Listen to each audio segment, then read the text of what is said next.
Então, é um prazer receber vocês aqui. Nós estamos recomeçando esse ano com um pequeno atraso. Nós costumamos começar em março, né? Mas nós estamos recomeçando esse ano um projeto que se chama Conversa com as Professoras, que é um projeto organizado há muitos anos pelo Grupo Alfa. O Grupo Alfa é um grupo de pesquisa, alfabetização de alunos e alunas das classes populares. É um grupo interinstitucional, localizado aqui na UF, com professores de outras instituições, e que eu, Tereza Esteban, Andréia Serpa, que atualmente estamos na coordenação do projeto Conversa com as Professoras, e a Eduíge Zacur, que é a nossa convidada hoje, nós três fazemos parte do Conversas, assim como a Carmen Pérez, que está chegando, né, e outras professoras que fazem parte desse grupo de pesquisa, que tem algumas ações, e esse projeto Conversa com as Professoras é uma dessas ações. Então, nós estamos recomeçando hoje, é um encontro mensal, sempre na última segunda-feira de cada mês, né? Então, que a gente se reúne para conversar sobre questões do cotidiano escolar. E hoje, então, nós temos a alegria de receber a Eduíges, né, que é a nossa companheira desde sempre, né, desde que o projeto, antes do projeto iniciar, desde que o projeto iniciou, já coordenou o projeto durante muito tempo, né, e que agora, então, hoje vai trazer a discussão, a alfabetização, a literatura no princípio e o método no fim, e a ideia é que a gente possa realmente conversar.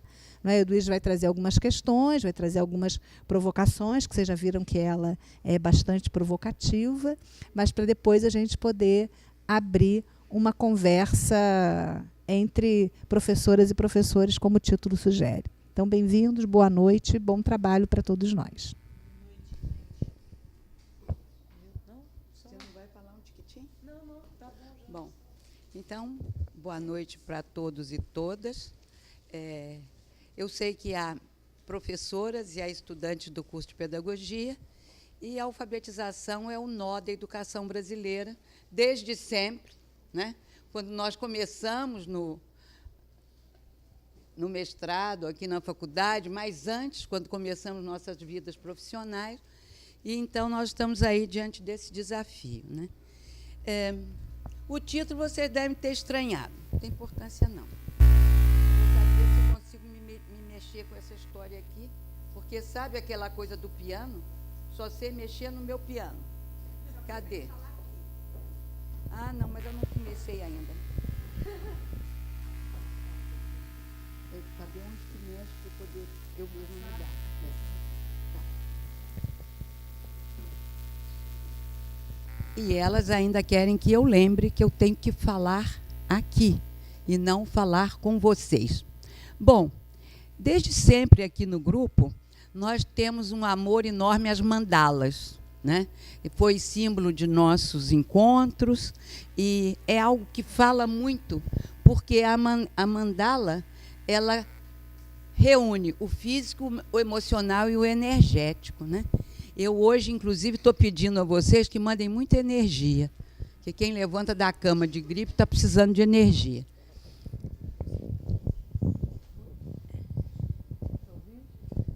E quando nós falamos em físico, emocional e energético, nós estamos dizendo que a sala de aula tem que ser um lugar onde circule tudo isso. Que a sala de aula não pode ser um lugar onde os assuntos cheguem, sejam apresentados como conteúdos. Hoje é dia de dar essa família, ou sei lá o quê, sem que haja um envolvimento, uma implicação, uma circulação. Desde sempre, as professoras que eu encontrei, que faziam diferença, eram professoras que criavam esse ambiente absolutamente diferenciado. Uma delas foi entrevistada por mim para a minha tese de doutorado e era leiga. Mas aquela professora leiga tinha um tal conceito na cidade, né, que havia uma admiração dos pais pelaquela professora que tinha conseguido fazer um surdo aprender a ler. Para ela, tudo acontecia. Porque ela fazia teatro, ela levava bonecos, ela fazia encenações, ela fazia tantas coisas diferenciadas. E me espantou a primeira pergunta que ela fazia para cada aluno: você é filho de quem? Ela queria conhecer aquele aluno, sua família, as pessoas que estavam no seu entorno. E se tornou uma professora tão importante que, quando, uma bela hora, o governo mineiro resolveu acabar com as professoras leigas, ela disse: eu faço um concurso, porque a grita foi tamanha em tantos municípios mineiros, que ela fez um concurso, o governo abriu a possibilidade, e ela tirou melhor colocação do que as professoras formadas do lugar. A Chiquita, Maria Francisca, já falecida. Então, olha, lembrem disso, sem essa história de criar esse clima. Ah, mas esse clima como se cria? Bom, vamos pensar que em diferentes tempos e culturas, no princípio, era o verbo e o gesto. Para mim é muito difícil falar no microfone, porque é como se eu estivesse com as mãos amarradas. Mas o corpo fala, a mão fala, o olhar fala, tudo fala. E os meninos estão lendo o nosso olhar, o nosso gesto. Quanto de amor, quantum, se quisermos usar um termo da física, nós estamos colocando no que fazemos, né? Eu fiz questão de pegar imagens de diferentes culturas e diferentes espaços-tempos, porque a gente vai ver que nós teremos sempre, né, nós estávamos antes, no anterior, porque eu emendei a história, no anterior estava, no princípio, era o verbo e o gesto, emendando, que reunia na roda homens, mulheres e crianças. Essa roda está aí, uma roda africana, com um griot, mas poderia ser uma roda de qualquer tempo, de qualquer espaço. Gente que conta a história, gente que narra, gente que conserva essa memória coletiva e vai transmitindo de geração a geração, né? Daí caímos no Oriente, uma foto bem antiga do Oriente. Aí vocês vão dizer, mas nesse tempo o corpo falava, e o corpo fala sempre, contando, cantando e dançando, né? Nós estamos aqui com a presença do Ricardo, que foi aluno nosso, de graduação, de pós-lato sensu, de mestrado, hoje é professor universitário, e várias vezes tive a oportunidade de ver o que ele apronta com as suas turmas. E o corpo fala e dança, né? E ele promove todas essas manifestações que são densas e são significativas, né? Depois ele vai falar aqui um tiquinho. Na Idade Média, já mais próximo, os trovadores contavam e cantavam histórias. Contar e cantar histórias faz parte da nossa cultura, vamos dizer assim, universal. Não, eu não posso dizer, não, isso acontece só entre os índios pataxós. Não é verdade. Eu não posso dizer, isso acontece só entre as tribos africanas, com os lundus, com os tambores. Não é verdade. Isto sempre aconteceu e sempre acontece. Vocês vão dizer, as crianças hoje aprendem a cantar e aprendem a dramatizar, não precisa nem ensinar. Eles vão para a TV. Todo mundo hoje quer ser ou cantor ou jogador de futebol. Já até assim, escolas clássicas, tradicionais aqui, que dizem assim, ensina-se música. Mas música sempre fez parte do currículo, desde a antiguidade grega, que o currículo se chamava musiquê. Então, nada se perde. Você vai lá atrás, o que você acha? Resolveu ir embora. Bom, ele se cansou. E tem isso, a Bíblia, que é o livro mais célebre do mundo, foi oral mesmo. E era um tal de contar, recontar, recriar. Só do Novo Testamento, vocês vão encontrar a mesma parábola contada por um dos evangelistas, por outro. Não é verdade? Então, tudo nasceu oral. Cristo não escreveu uma linha. E tudo que ele ensinou, né, chegou até hoje. Por onde? Pela cultura oral, até que um dia, tá certo, resolveram manter isso de uma forma escrita. Mas, se não tivesse a forma escrita, também não ia acontecer isso.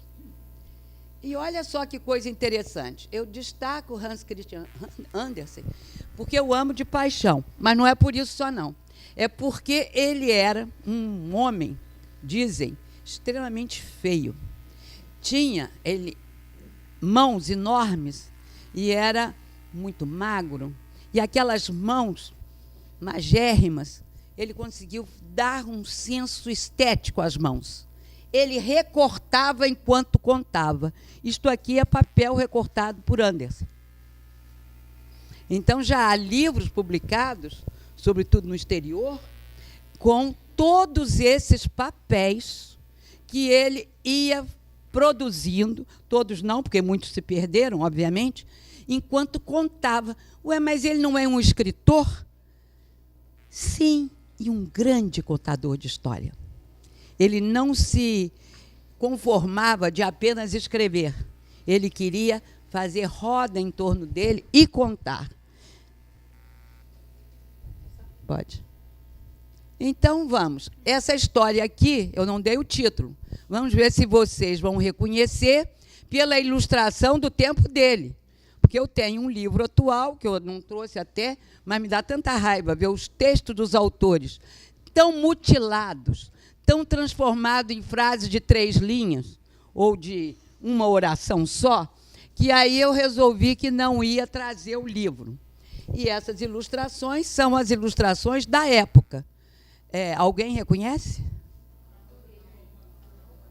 A roupa nova do rei, né?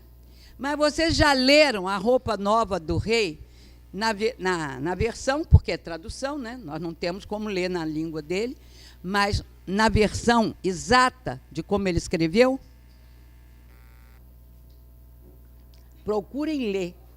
Primeiro, porque está na internet, todo mundo pode localizar. Segundo, porque nada mais adequado aos tempos atuais. O rei está nu, não é? E pensa que está enganando todo mundo. Não é? Ele pensa. Vamos ver no que vai dar isso. Mas eu queria contar um pedacinho da história.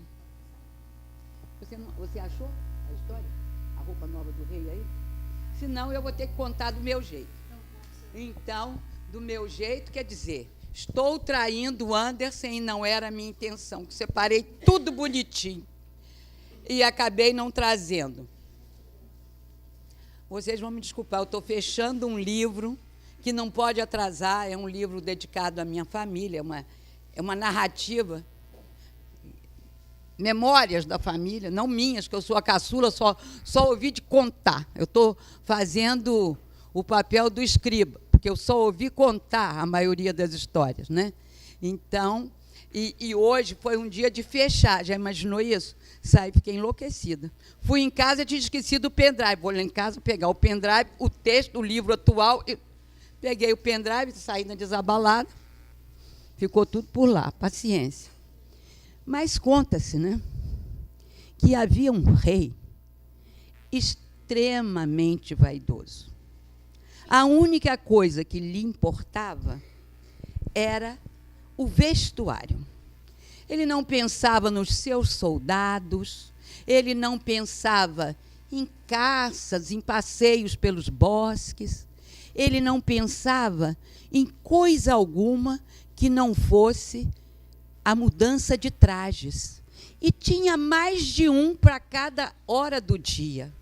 Então, quando se perguntava, onde o rei está? Nos dias de hoje, o cara diz que está no gabinete. Naquela época dizia, está mudando a sua toilette, o seu traje. E a cidade era muito bonita e chegavam muitos visitantes para visitá-la. E um belo dia apareceram 2 vigaristas. Vocês sabem, e a gente ainda vai falar sobre isso, que há temas que são recorrentes nas histórias, né? Esse é um deles. Sempre tem alguém que quer fazer o esperto. Esses dois se apresentaram ao rei e disseram: nós somos capazes de tecer a roupa mais maravilhosa que já se viu.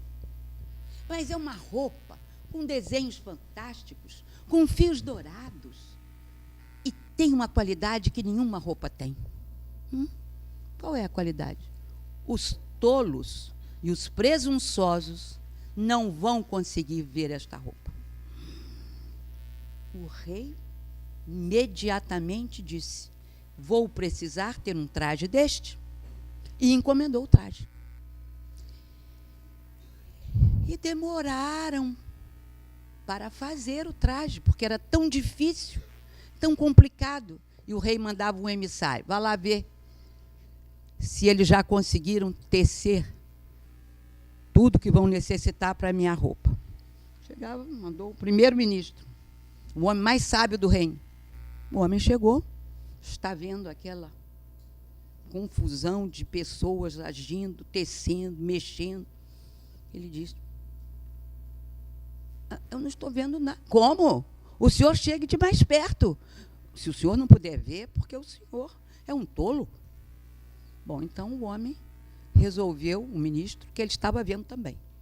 E assim foi, até que chegou o dia em que o rei, né, se paramentou todo, com aquela roupa invisível para todos, e sabemos por que era invisível, e saiu para um grande cortejo. Era uma festa monumental. E lá vai ele, né, desfilando. E todo mundo que já sabia da história, porque correu pelos 4 cantos do reino, que estava sendo feita uma roupa incrível, deslumbrante, e que os tolos e os presunçosos não podiam ver. E então todo mundo aplaudia e dizia: que maravilha, que beleza, que suntuosidade, que brilho. E todo adjetivo era pouco. Mas aí uma criança disse: olha lá, o rei está nu. E o pai da criança olhou em volta e disse: olha, meu filho não é tolo, é uma criança. Eu também acho que o rei está nu. E aí correu o burburinho: o rei está nu. E o rei, o que fez? A história termina de uma forma insólita. O rei ouviu o clamor: o rei está nu, o rei está nu, o rei está nu. E ele simplesmente continuou o seu desfile, impassível, como se nada estivesse acontecendo. Acabou-se a história. Agora quero contar a vocês que o Andersen não tirou essa história do nada, porque toda a história teve um antes. Só que na história do antes, não era a divisão entre tolos e presunçosos e inteligentes o que estava interessando. Nós estamos no século de Andersen, século XIX, e, portanto, já havia academia, já havia uma pleiade de homens cultos, né?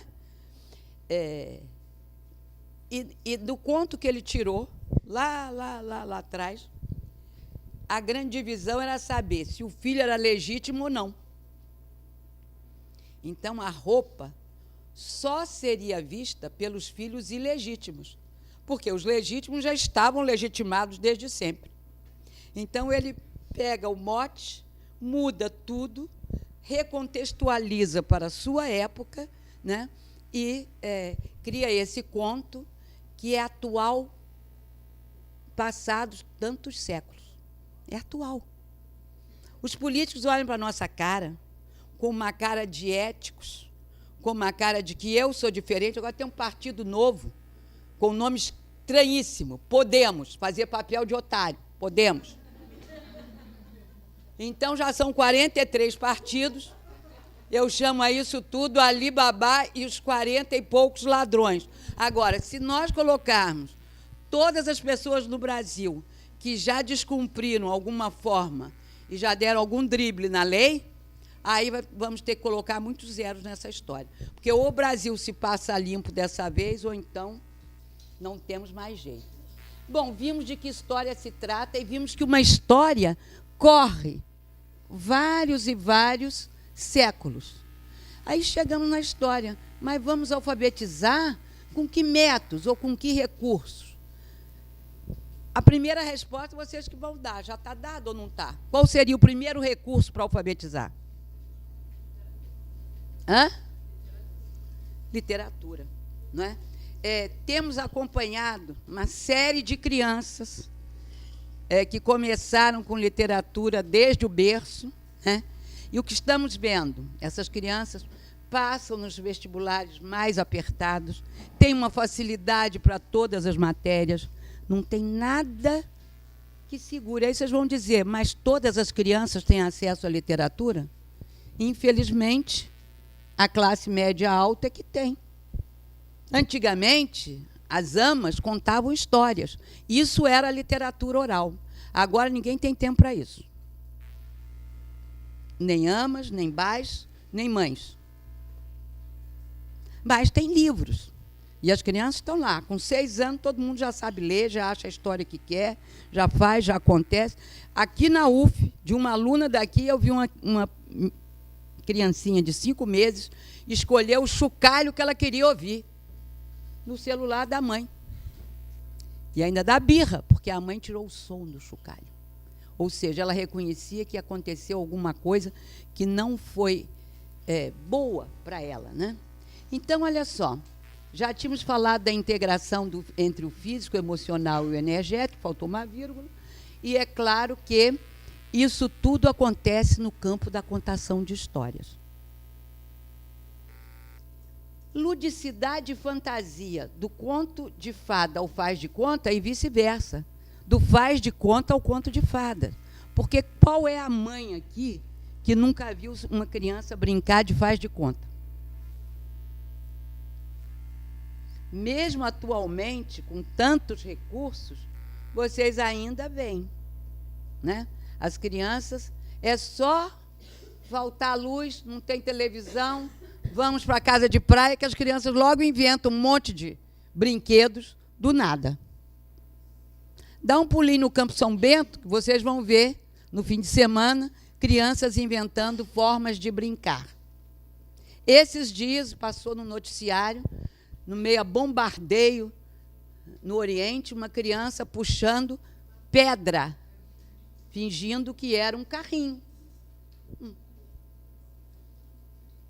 Portanto, as crianças sempre, ontem, hoje e possivelmente no futuro, vão fazer de conta. E, é claro, o conto de fada é um grande faz de conta. E a criança sabe que é faz de conta, mas ela quer aquele faz de conta. Que tem a voz de leão, que tem a voz de fantasma, que tem a voz de vovozinha, que faz outra voz, né? Uma criança dizia para a professora, você não vai contar história, não, só serve a professora da sala de leitura, porque você não sabe fazer voz.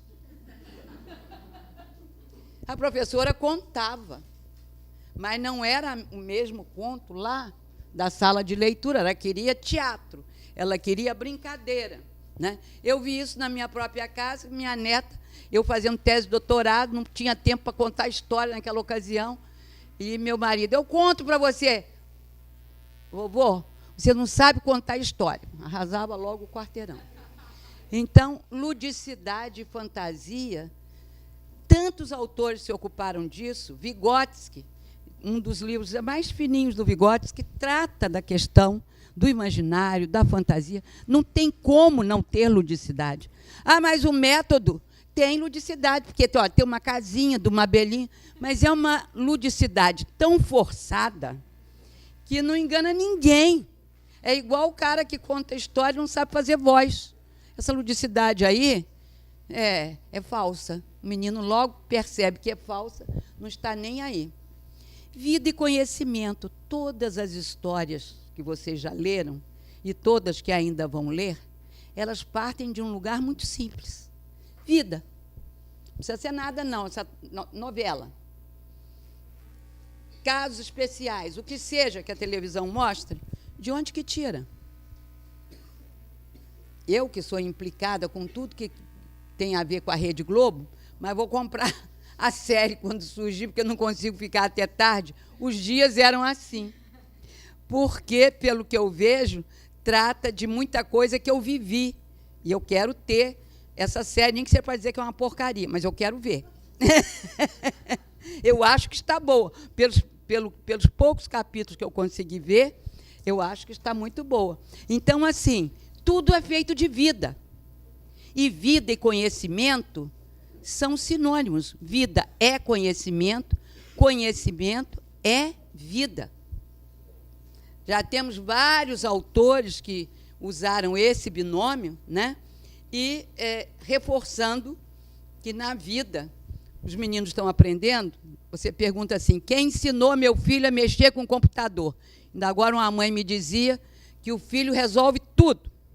Computador, celular, tudo que ela não dá conta de fazer, é o filho. Quantos anos tem o seu guri aí? 10 anos. Sabe mais que você, não é isso? Bom, os gregos já diziam lá atrás que os meninos nascerão sábios.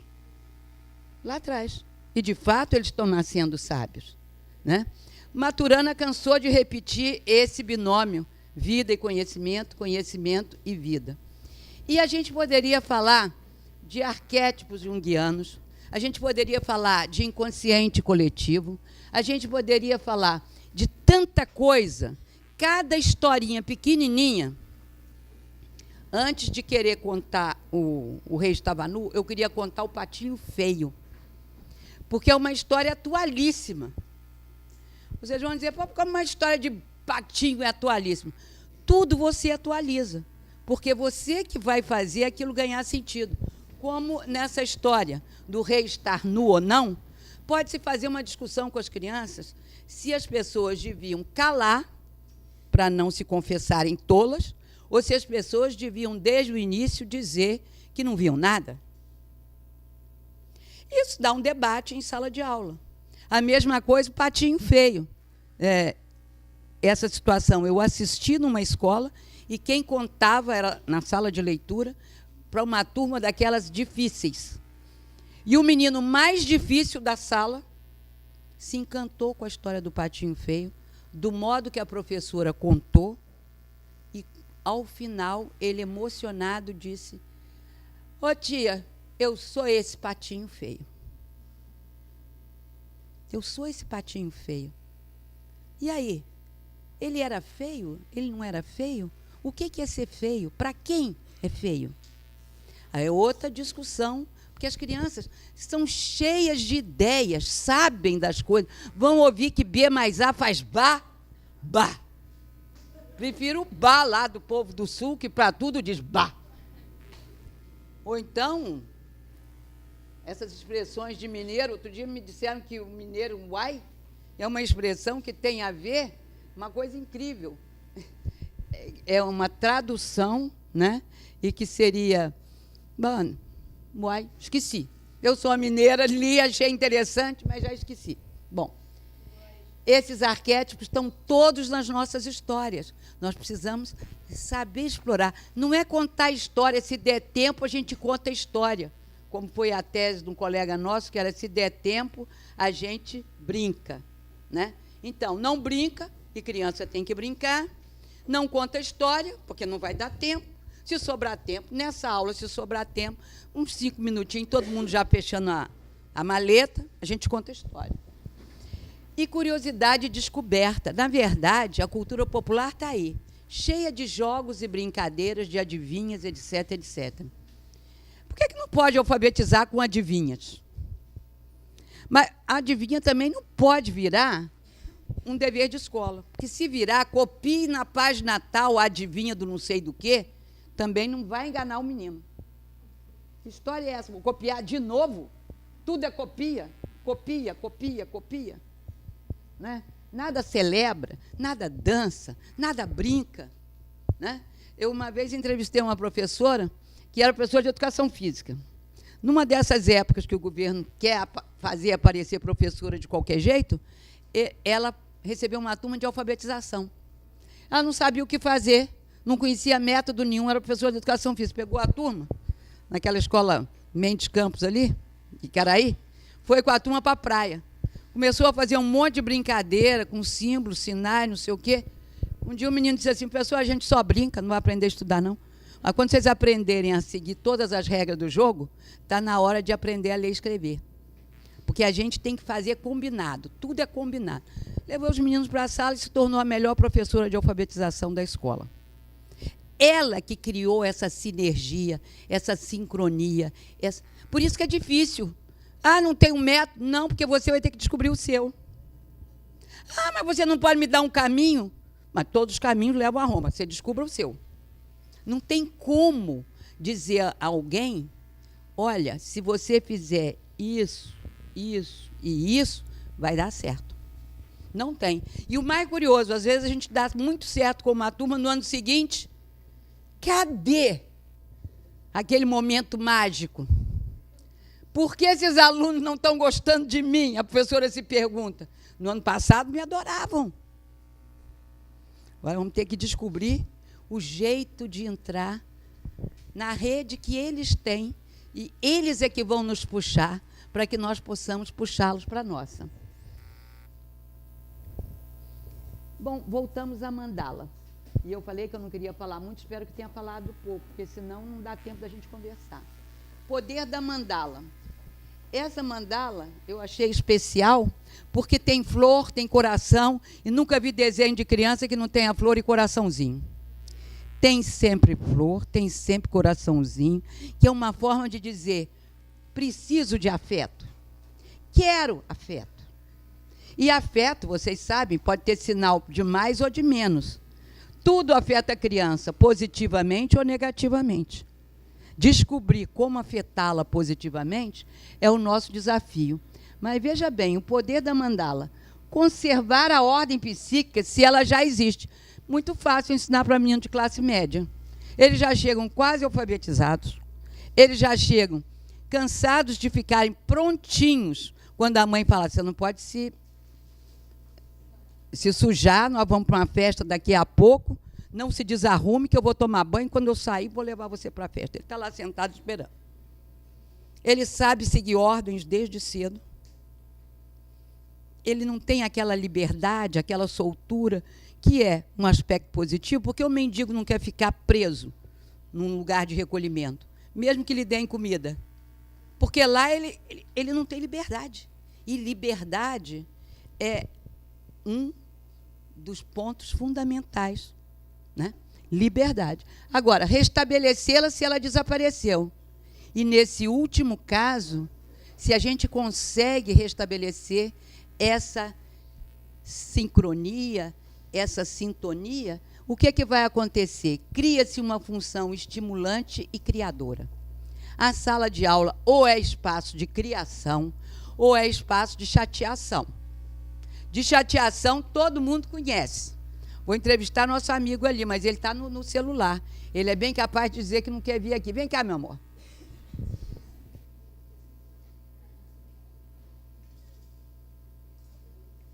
Você está em que ano? Vem cá mostrar como é que você é sabido, bonito, inteligente. Você está em que ano? Quinto. Você se chama? Lucas.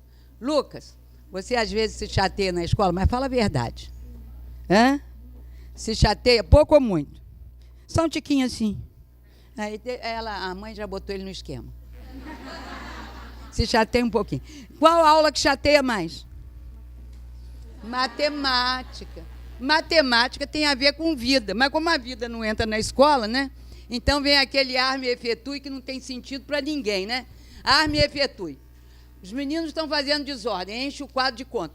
Foi uma colega minha, eu tinha 17 anos, eu peguei uma turma muito indisciplinada de alfabetização, claro. Aí eu falei, mas eles estão muito irrequietos. Minha filha, enche o quadro de conta. E diz o seguinte, que se não terminarem, não descerão para o recreio. Isso é um santo remédio.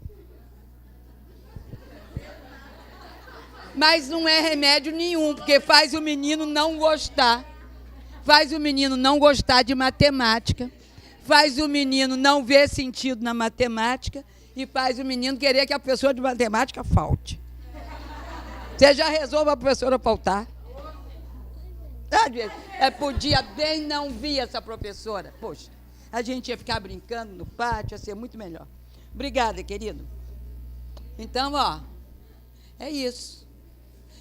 Ele estuda, claro, num colégio particular, não é? Confessional também, não? Não, porque colégio confessional, de qualquer religião, tem quem tome conta do recreio, às vezes tem quem fique na sala de aula, vigiando lá a criançada, então, aí enquadra mais depressa. Bom, mas então nós estamos vendo que a questão é essa. Nós queremos discutir agora como fazer uma aula prazerosa, como fazer a sala de aula um espaço de criação, e todos vocês vão dar depoimento, quem quiser, todas, e eu já estou convocando o primeiro, porque eu falei que eu te avisei, se você aparecer lá, você vai acabar sendo chamado a falar, porque ele está inventando coisas. Primeiro, ele é um professor apaixonado por teatro, ele está sempre aceso para a vida cultural, mas não é agora que você é professor universitário, não. Você sempre foi. Gostava de cantar, de fazer teatro. E como é que você faz a sua sala de aula na universidade ter uma cara diferente? Fala aí. Se vira nos 30. Conversa.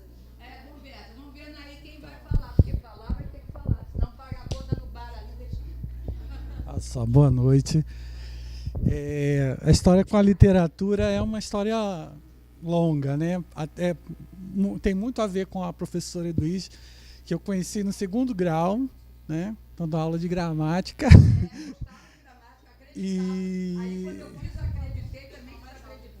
Aí fui aluno dela na graduação, aí eu fui conhecer Bakhtin, né? E dali cultura popular, e essa história que a Eduís leu agora, né, é bastante interessante, né? Porque na verdade o rei está nu, ou a roupa do rei, a roupa nova do rei, tem a ver também com com o processo da carnavalização, que é justamente, né, o momento em que o povo pode zombar do poder, né? É colocar o rei nu, é poder, de alguma forma, zombar do poder no determinado momento, né? Mas então a literatura, e junto à professora Eduís, eu teria que falar de uma outra professora que marcou a minha vida, que foi uma professora há 30 anos atrás, no Instituto de Educação, que foi a professora de literatura, agora eu perdi o nome dela agora. Meu Deus, mas daqui a pouco eu vou lembrar. Então eu comecei a conhecer a literatura lá no Instituto de Educação, no IEPIC, né? E a partir dali eu entendi que todas as minhas aulas iam ter literatura, né? Então todos os meus textos, tudo que eu escrevo tem a ver com literatura. E agora estou fazendo pós-doutorado, que é a leitura do Conde de Terror no ensino fundamental, né? Que também é um pouco estranho, né? Porque geralmente quando a gente vai trabalhar com... Estou nervoso. Então, eu trabalho então, com alunos de 5º e 6º ano no PIBID, e a gente tem um projeto, né, que é de leitura de Conde de Terror. Então, tenho trabalhado justamente com a leitura do Conde de Terror na perspectiva do ISD. Mas eu trabalho com Edgar Allan Poe, que é um grande escritor, né, inclusive fundador do Conde de Terror, né? Se a gente for pegar lá o Gato Preto e o Retrato Oval e uma série de coisas. E a gente começa justamente desse lugar que a Eduís falou, que é do oral, né? Eu não vou levar uma história tão complexa como o Gato Preto ou o Retrato Oval, se não for a partir da vivência deles, das histórias que eles têm. A gente começa justamente aí. O que te dá medo? Você tem alguma história de medo? Né? Porque a gente tem que fazer o gancho com aquilo que eles trazem, né? Então, a gente tem essa preocupação. Então, lá no PIBID, né, eu vou falar um pouco do PIBID, já que tem que começar de algum lugar que eu não pensei que eu ia falar aqui, né? Então, lá no PIBID, o que a gente fazia, né? A gente faz, né? A gente a gente faz uma reunião com os professores, lê as histórias e todo mundo conta as suas histórias. E o momento a gente então planeja atividades para trabalhar com esses alunos. E a primeira é uma situação de interação em que aquele tema vai aparecer, né? Então, se for o gato preto, alguém acredita em alguma coisa que dá azar? E aí eles vão falando e vão puxando histórias, né? E daí a gente vai trazendo toda a cultura oral, todo esse saber que as crianças trazem. E junto a isso a gente traz uma literatura que é uma literatura escrita, né? Que é uma literatura pensada, né? De uma outra forma. Então a gente parte do oral para trazer os clássicos, né? Ou seja, um clássico do conto de fada, um clássico da literatura do conto de terror, um clássico da mitologia. A gente parte desse lugar. E, a partir daí, a gente vai trabalhando os conteúdos da escrita. Isso é tão importante, né, Ricardo? Não, fica aí. Que tem criança... esses dias a minha neta dizia que história, esse ano está horrível. Eu digo, no ano passado você estava gostando tanto, comprei aqueles livros todos. Tem uma série aí que a personagem uma hora está no Egito, outra hora está na Grécia, outra hora está no Peru. Né? Estão lembrados? Eu esqueci o nome da menina. Pilar. Pilar no Egito, Pilar na Grécia, Pilar não sei aonde. Naquela época estava muito bom, porque eu estava estudando Egito e eu estava lendo Pilar no Egito. Eu estava estudando Grécia e eu estava lendo Pilar na Grécia, por coincidência, né? Que a professora nem tocou em pilar nenhuma e em lugar nenhum, mas ela estava estudando. E agora? Agora está horrível. História da América Latina. Emancipação da América Latina. Bom, falei, por isso não. Vai estudar a história dos Incas, que também tem briga, vou te dar um livro para ler, né? Porque tem um livro maravilhoso, tomara que eu lembre o título agorinha mesmo, né? Como é, gente? Ela fez pesquisa e tudo, não é um livro... É livro para adolescente, ela já tem 12 anos agora. Agora eu lembro depois, tá? Não, igual você não, meu filho. Você tem 20 anos de... Eu tenho 20 anos a mais que você. Eu igual a você. Eu vou lembrar. Então, um detalhe que é bem interessante... Da Isabel Allende, ninguém lembra? É da casa... É de amor. É Inês de minha alma. Lembrei. Isabel Allende, Inês de minha alma. Pois é, Inês de minha alma. Que é um livro maravilhoso. Aí eu dei para ela, não sei se ela vai ler. Mas tem que fazer esse gancho. Porque senão os conteúdos ficam assim, soltos, não serve para nada. Uma coisa interessante, né, é que quando a gente vai trabalhar com histórias na sala de aula, uma coisa que a gente precisa pensar bastante é a questão da performance. Foi o que ela falou, né? Quando você vai para ler uma história, primeira coisa, você tem que estar apaixonado por aquela história, né? Se você não estiver apaixonado por aquela história, Nem conte. Não vai rolar. E aí eu tenho uma história bem interessante sobre isso, que era na minha época de supervisor de colégio. E aí eu dizia assim, professora, vamos... E eu levava textos para as reuniões e tal, e é importante trazer literatura. Só que a professora chegou, tá bom, eu vou ver se eu vou fazer isso, vou tentar. Então tá, então vai tentar. Aí, por coincidência, eu passava no corredor no momento que... Ela estava contando a história. Não, aí ela começou assim, olha, o supervisor disse que eu tinha que contar uma história. Então, eu vou contar hoje uma história para vocês aqui. Né? Então, não rolou mesmo. E ela contou sem entonação, sem emoção, sem vontade de fazer aquilo. Sem algo né? certo para te desmentir. Que não dava certo. E aí, realmente, não rolou. Né? Então, toda vez que a gente vai para ler uma história, eu penso sempre que a gente tem que estar querendo. O que aquela história tem de interessante? O que aquela história me faz sentir coisas diferentes, me faz pensar coisas diferentes, né? Então, esse é o primeiro movimento. Depois, eu penso num outro movimento, que é o da performance mesmo, é o planejamento, o momento, a entonação que eu vou dar à história, as pausas, né? Porque é muito importante parar a história. Né? A gente nunca conta uma história direto, para as crianças. Isso é o que eu tenho como procedimento, né? Isso é um procedimento que eu tenho. Por quê? Se você conta uma história, principalmente um conto de fada, que é uma história que tem 3 páginas e meia, às vezes 4, o conto Gato Preto tem 9 páginas. Então, como é que você vai contar uma história desse tamanho numa sentada só? Não tem. Se você faz uma leitura silenciosa, isso é tranquilo. Mas, para a criança, não. Então, a gente faz as paradas. E nessas paradas, a gente cria expectativas. O apaixonado apaixona, né? E tem a curiosidade, tem o movimento de descobrir. E aí, exatamente, são essas estratégias que a gente acaba trabalhando com os professores que estão no início do processo, porque a gente entende que precisa desse momento de compartilhar a experiência, que é uma ideia que a gente também tem do Walter Benjamin, né? O Walter Benjamin, o que ele vai dizer? Ele vai dizer o seguinte, que a gente não vive mais num momento, numa sociedade da narrativa, né? A narrativa, para ele, lá nos anos 30, ela morreu. Por que ela morreu? Porque aquela história que a Heloísa mostrou, né, das pessoas em volta de uma fogueira, contando uma história, compartilhando conhecimentos, parece que não existe mais. Hoje a gente tem muita narrativa, mas a gente tem pouco essa conversa que tem aqui. Porque, olha só, o Gregório, que é um contador de história fantástico, né? Um belo dia, ele ia lançar um livro ali no Museu da República, né? E ele resolveu que o lançamento tinha que ser na varanda. Eu falei, gente, que coisa estranha.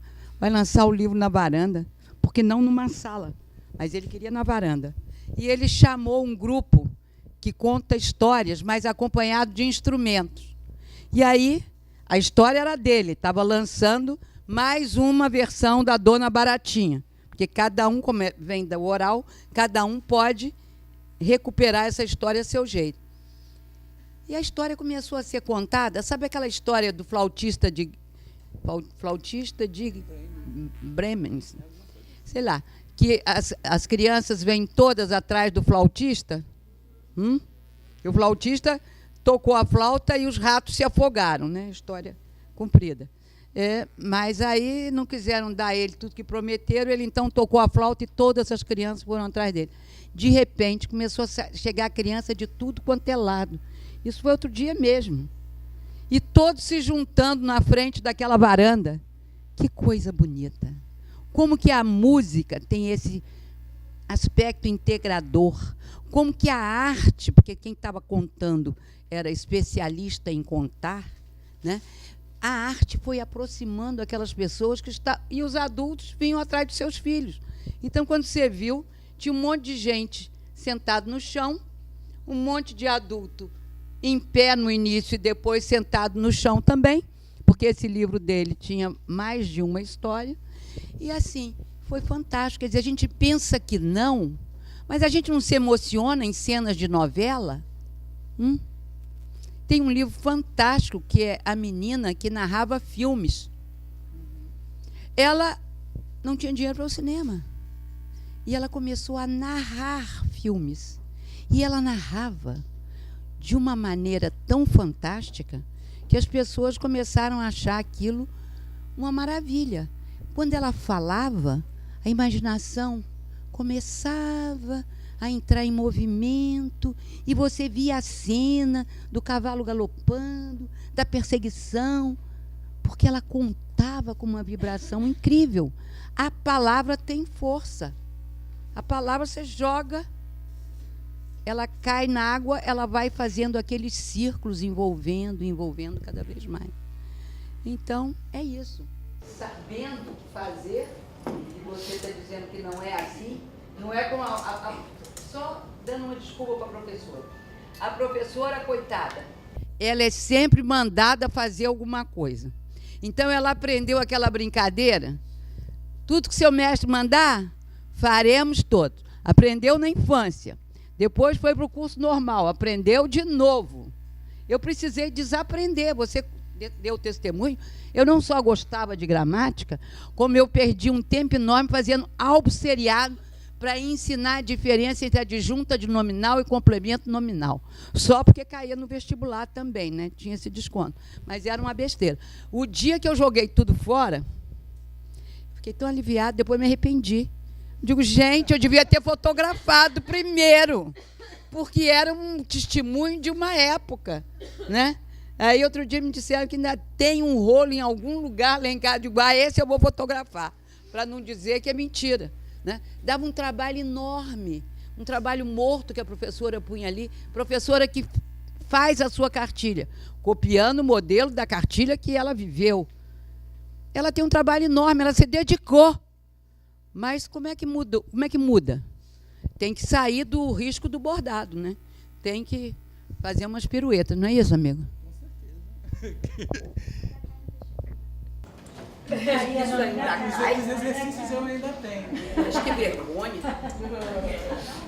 A essa altura do campeonato. Então, mas é isso. A gente trabalha com performance, né? Eu também trabalho com uma outra disciplina lá que chama Arte e Educação, né? Então, você levou a sua turma, fez um trabalho belíssimo no evento. Sempre a gente... Eu estou agora postando algumas coisas, né? Postei a história do Bumba Meu Boi. E agora também vou postar algumas, também eu contando história, cantando, fazendo alguma coisa, né? Que eu também gosto de cantar e gosto de representar, porque a minha história começou com o teatro, né? E também eu fui levado para a pedagogia por conta da minha história com o teatro, que na época do Brizola, a gente tinha uma profissão que era animador cultural. Então eu fui animador cultural, mas não era professor. Né? Então, aí eu resolvi fazer o curso. Eu fiz primeiro o curso normal e depois eu vim fazer o curso de pedagogia por conta dessa história, porque eu atuava e o meio de ganhar dinheiro era fazer festinha e trabalhar no CIEP como animador cultural. Então, como eu comecei a fazer teatro, essa coisa toda, e trabalhar no CIEP como animador cultural, eu falei assim, agora eu tenho que me profissionalizar nessa área. E aí, então, na verdade, agora eu estou pensando nessas coisas aqui no meio.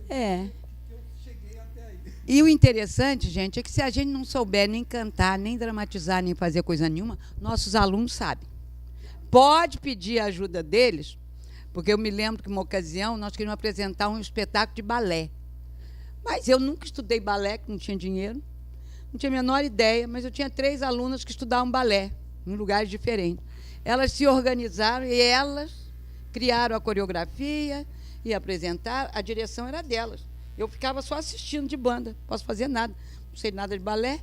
E elas ensinavam, diziam os nomes em francês, as crianças adoravam. Né? Eu não aprendi, mas eles aprenderam. Plié, pá, fazia aquilo tudo.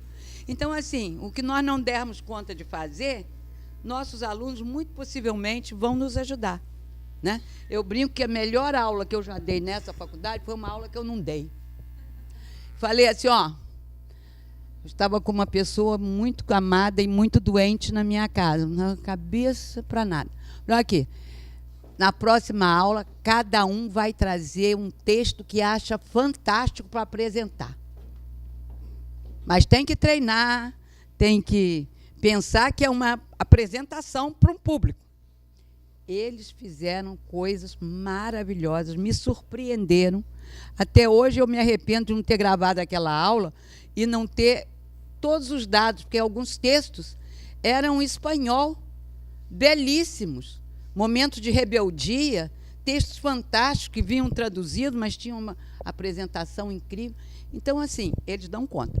Agora, uma professora contando aqui coisas. Pode ser coisa que deu certo, pode ser coisa que não deu certo, mas que fez pensar. Porque, olha só, tudo que dá errado faz pensar. Eu tanto dei aula de gramática, tanto vi aquelas crianças com uma cara de sono querendo me matar. O melhor que elas disseram a respeito da aula de português, em comparação com a aula de matemática que eles odiavam e reprovavam ainda mais que português, é assim, a professora de português, ela faz tudo para a gente aprender. A gente não aprende porque é burro mesmo. Aí, nesse dia, eu falei, está tudo errado, porque eu não quero que eles se sintam burros. Então, esse caminho não levou a Roma, a enterrar esse caminho. Bora enterrar esse caminho. Então é isso, né? A gente ter a sensibilidade de ver o que agrada a nossa criança, que faz o olhinho brilhar, e ver o que passa pelo olho. Não estou gostando, não, hein? Então vamos lá. Quem quer falar um pouquinho das suas experiências sobre formas de ensinar? Porque método, a rigor, só é assim, né?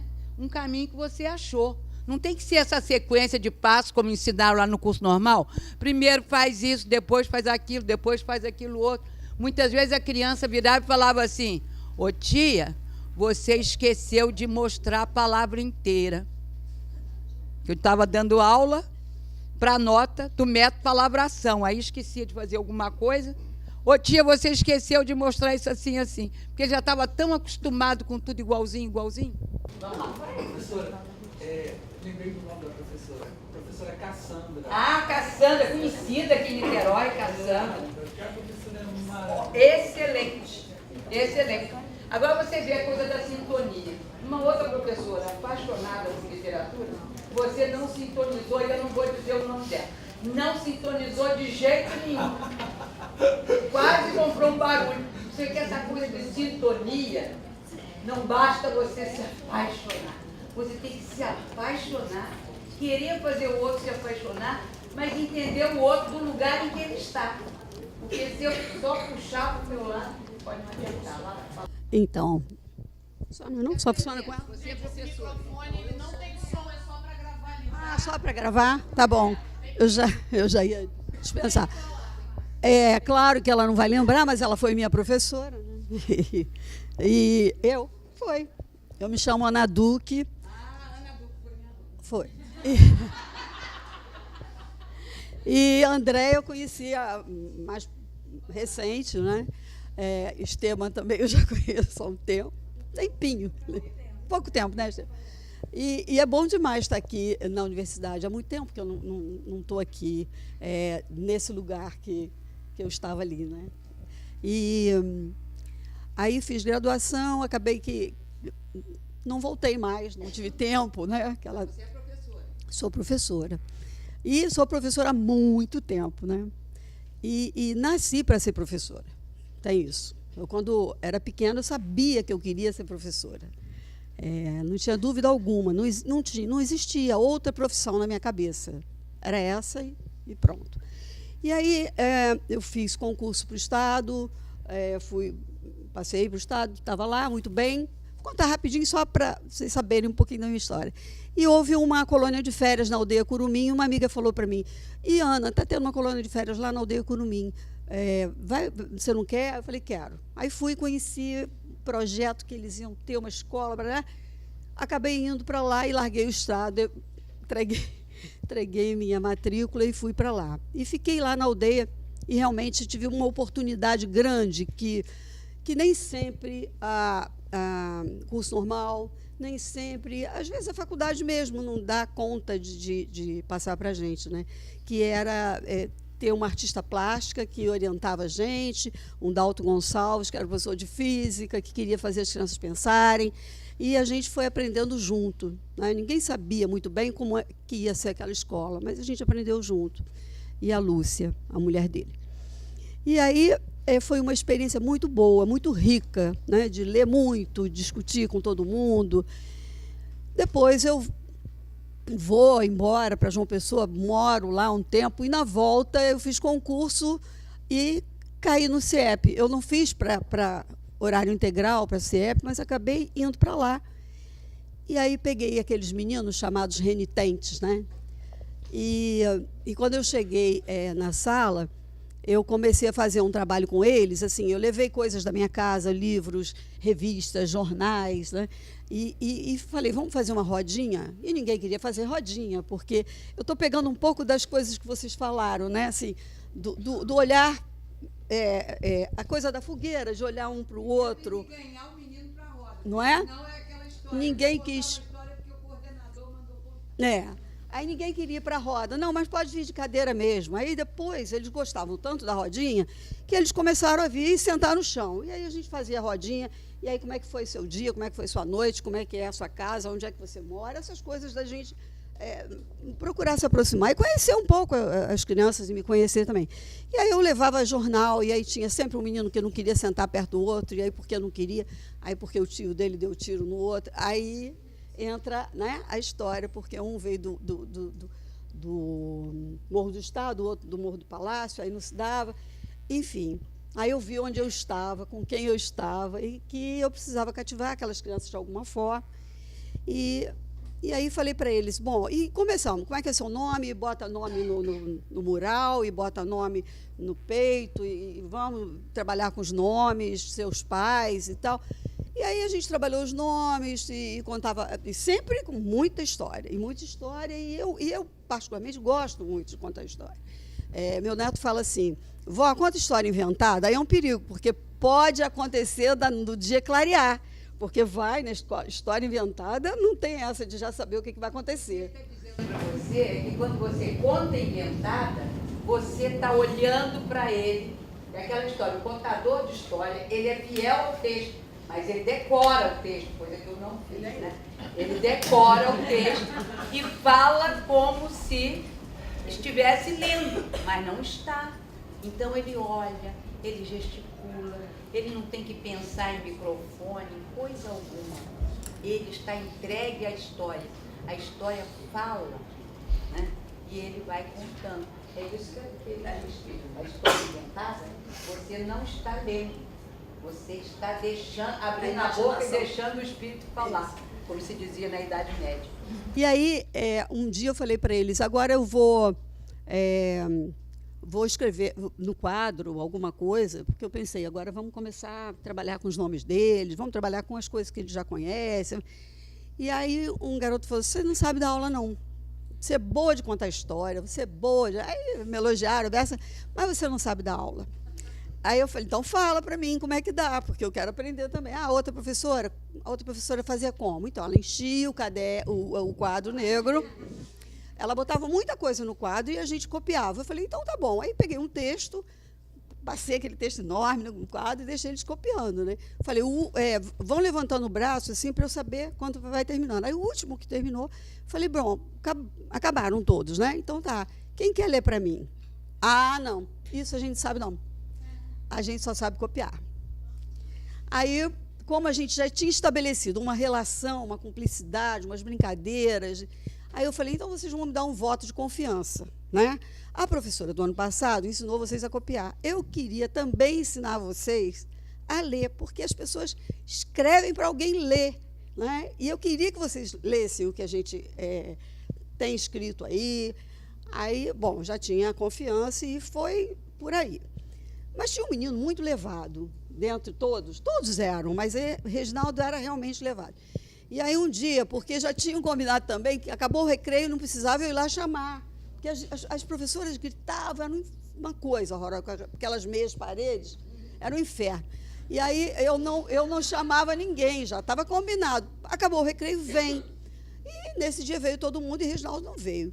Aí eu falei, gente, cadê Reginaldo? Ah, ele está lá com uma perereca, que ele amarrou o barbante na barriga lá da perereca, na cintura, e está brincando com a perereca. Aí eu mandei chamar. Falei, fala para ele vir. Aí ele não... Foi exatamente assim. Aí, não vem não, tia. Ele disse que ele está brincando, que ele não vem não. Fala com ele. Aí eu perguntei às meninas, vocês já conhecem perereca? Aí um disse, eu conheço. Eu falei, pois é, eu conheço, mas eu nunca vi de pertinho, porque eu morro de medo. Aí a menina disse, eu também. Eu falei, então vai lá, pede Reginaldo para vir com a perereca, bem pertinho do barbante, com a mão, para mostrar para a gente a perereca. E ele veio, obedeceu direitinho. E aí trouxe a perereca, a gente pôde estudar, ver como é que cada um falava, como é que era ela, como é que era... E aí eu falei, Reginaldo, agora você desce e solta a perereca lá. Ah, não, foi difícil a Bessa pegar essa perereca. Eu falei, pensa bem, Reginaldo, se eu amarrasse você com uma corda naquele poste e deixasse você o dia inteiro lá, você ia gostar? Não é justo com a bichinha, que não sei o quê. Aí, enfim, aí todo mundo acabou que ele se convenceu. Eu falei, olha só, solta a perereca e volta porque tem uma surpresa para você. Eu não sabia que surpresa era, gente, juro mesmo. Mas aí eu inventei a surpresa. Aí eu coloco no quadro assim, Reginaldo solta a perereca no mato. Aí, os outros, todos, porque o nome dele está aí, vai levar para a direção. Eles nunca tinham ido para a direção por mim, nunca tinham mandado. Já tá, o nome dele, quer dizer, eles já reconheceram, não só os nomes deles, como do Reginaldo. Já reconheceram. Eu falei, gente, quando é que vocês foram? Que isso? Não, o que ele foi fazer lá embaixo? Aí a gente concluiu, eu falei, ó, Reginaldo, solta. Aí tinha gente que já sabia o que é o A, né? A, perereca, no mato, tá bom. Mas é um segredo, não falei que era segredo, então não conta para ele, não. Quando ele chegar, todo mundo quer. Acho que eu já te contei essa história, não, Jaime? Aí ele foi, quando chegou, ele, o que meu nome está fazendo aí? Aí eu falei, aí todo mundo assim. E aí eu falei, o que você foi fazer lá, Reginaldo? Aí ele falou, não pediu para soltar a perereca? Ele falava, então, é isso que está escrito. Aí a gente foi ler com ele, e daí, gente, aquela turma foi alfabetizada. Porque a gente começou a trocar nome, trocar perereca por outro bicho, trocar o mato por outro lugar, e a gente fez um trabalho muito bonito, né? A turma, de fato, foi alfabetizada. E eu acho que, assim, além da literatura, eu acho que afeto é fundamental, a relação, essa coisa que a gente trava de verdade com a criança, né? Porque às vezes você fica meio enjoado também, o Reginaldo me deixava enjoado às vezes, e tem que ser verdadeiro, né? É isso, uma história. Então, uma história que não teria efeito pedagógico se ela não aproveitasse o gancho.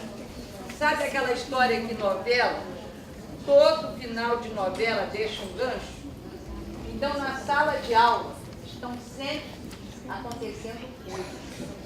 Na sala de aula, estão acontecendo coisas todos os dias. Na nossa frente. Se a gente achar o conteúdo que eu trouxe é mais importante do que esse conteúdo que pintou, porque a perereca não estava na programação do dia. Obviamente, uma perereca amarrada pela cintura no barbante para brincar, inusitado.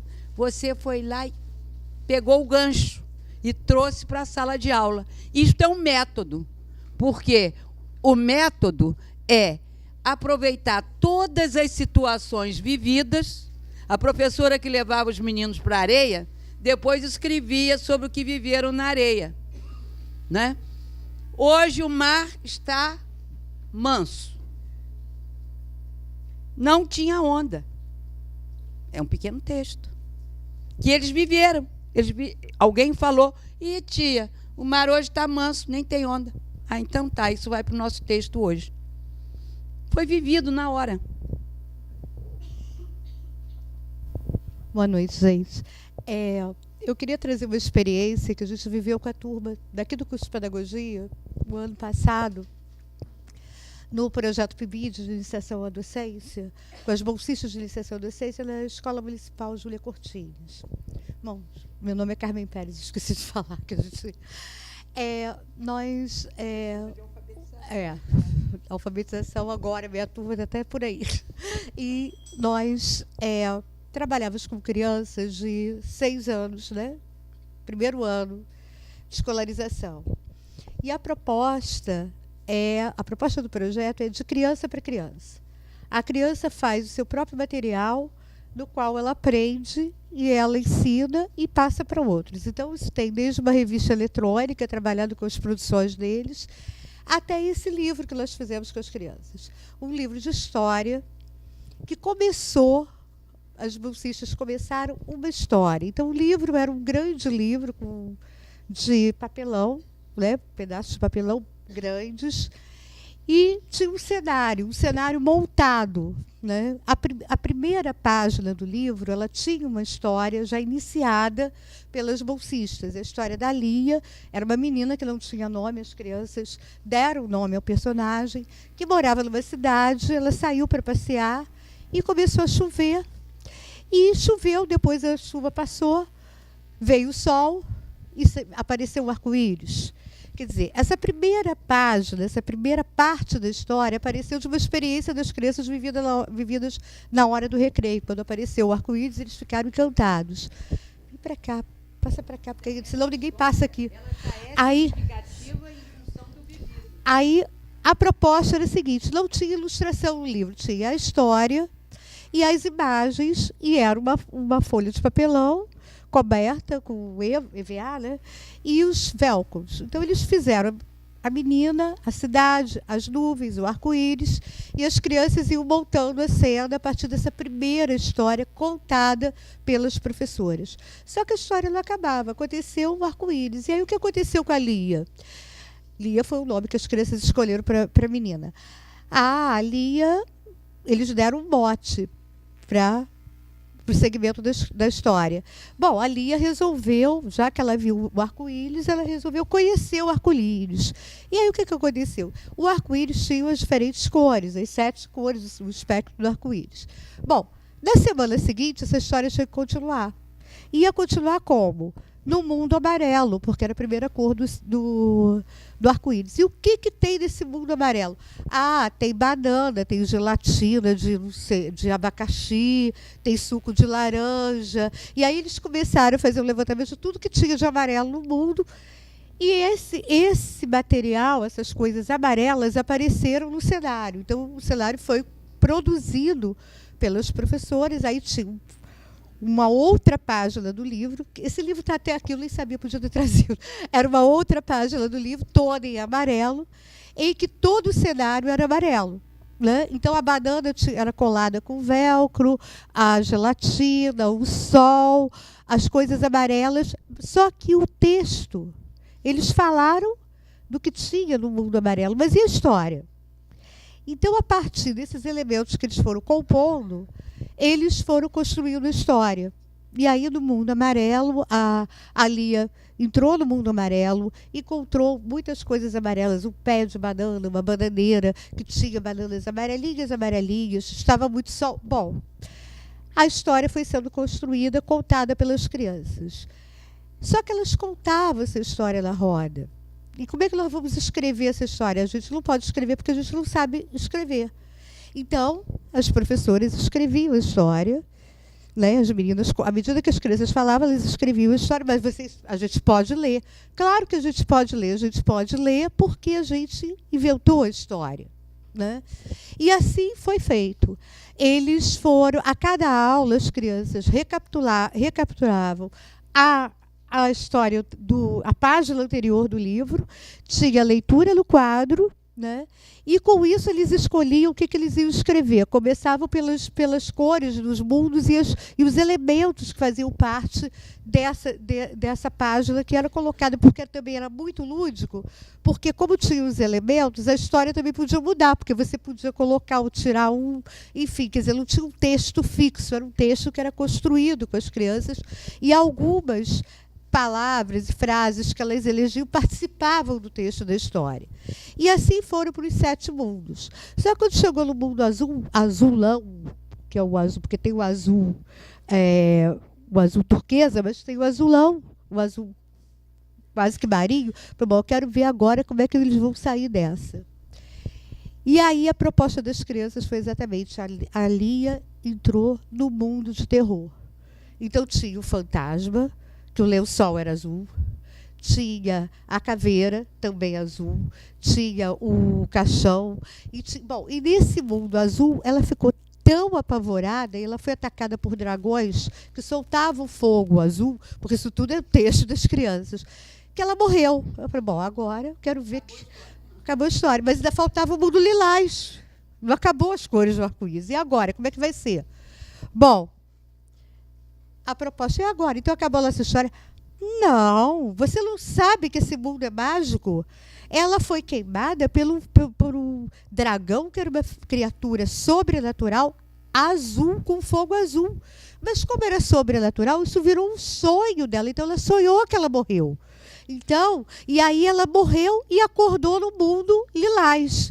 E aí as coisas lilás que são mais raras, eles tiveram que pesquisar coisas lilás, inclusive como mistura tinta para fazer o lilás. Bom, esse processo são 7 mundos do arco-íris, foram 7 semanas.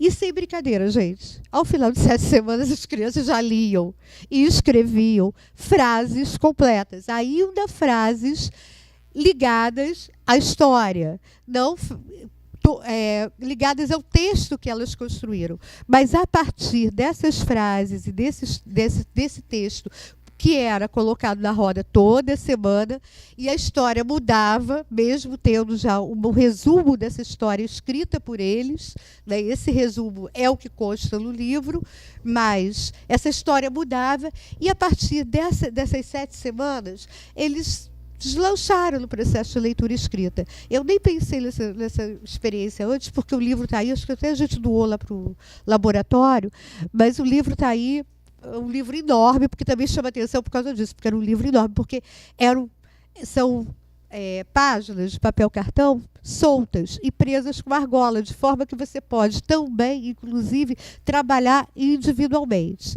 Qual é a proposta? Quer dizer, esse trabalho feito em parceria com as crianças, além de ser um trabalho de leitura e escrita, e trabalhar com o lúdico, com a imaginação, porque essa coisa de bota elemento, tira elemento, muda a história, não tem criança que não queira trabalhar com isso. Por outro lado, o orgulho de serem autores da sua história, porque essa história foi construída por eles, né? Quer dizer, todos eram os autores. E as ilustrações foram feitas a partir da sugestão deles, pelas bolsichas, né? Porque tem que fazer aquele material que você vai encaixar, vai colar com velcro. Mas o interessante foram eles espontaneamente reproduzindo o livro através do desenho. Não foi uma proposta que foi feita pela gente, isso foi feito depois, durante a semana. A professora pegou as crianças na hora do recreio, em vez de estar correndo para lá e para cá como eles correm, tinha um grupo sentado fazendo o seu livro com desenho, com lápis de cor, e a turma acabou fazendo um outro livro com uma outra história contada, e o processo de leitura e escrita se deslanchou a partir dessa experiência. Quer dizer, não sem o método, porque tem um método, né? Também não tem a sequência didática, nem tem o que eu trabalho primeiro, depois o que eu trabalho segundo. A sequência didática, nem as palavras, nem as dificuldades, tudo isso saiu do vocabulário que as crianças elegeram para compor os 7 mundos do arco-íris, porque o nome do livro... sim, porque ainda tinha que dar um título. Porque o livro foi sendo construído, mas não tinha título. E aí, no final, quando foram discutir quem eram os autores e que nome teria esse título, então eles batizaram com a Lia e os 7 mundos do arco-íris. Olha só se aprende a ler lendo. Só se aprende a escrever escrevendo. E o que faz sentido. Porque eles estão contando uma história que é deles, que lhes falou tanto que o espaço do recreio passou a ser o espaço de criação, porque a história é essa. Se você entra, cadê a mandala? Se você entra no espaço da criação, a função estimulante e criadora, eu não quero saber se o menino chamava Reginaldo, se era o mais terrível, se era o que não queria subir do recreio, se era o que ia acabar com a vida da perereca, não me interessa. Na hora que ele foi resgatado por você, ele entrou nesse espaço da criação, ele viu que a história dele foi valorizada, e assim, a história da Carmen mostrou que, ao mesmo tempo, eles criavam como escreviam, porque copiar não é escrever. Isso é uma enganação que fazem com os coitados. Você pega as turmas do supletivo, você encontra pessoas com uma letra quase de calígrafo, de aquela coisa bonita, linda. Manda ler, não consegue ler. Ele foi enganado. Ele achava que estava escrevendo. Na verdade, estava só copiando. Da mesma maneira que não está lendo quem apenas repete aquelas frases da cartilha, e se você mudar a ordem, escrever de outro jeito, já não lê mais. Então, quer dizer, eles têm que, de fato, estarem lendo e, de fato, estarem escrevendo desde o início. Parece uma frase boba. É preciso aprender a ler lendo. É preciso aprender a escrever escrevendo. Mas tudo tem que fazer sentido, tal como na vida, né? Você vê uma pessoa, entra no ônibus com um pedido para você dar uma ajuda, ele leva aquilo escrito.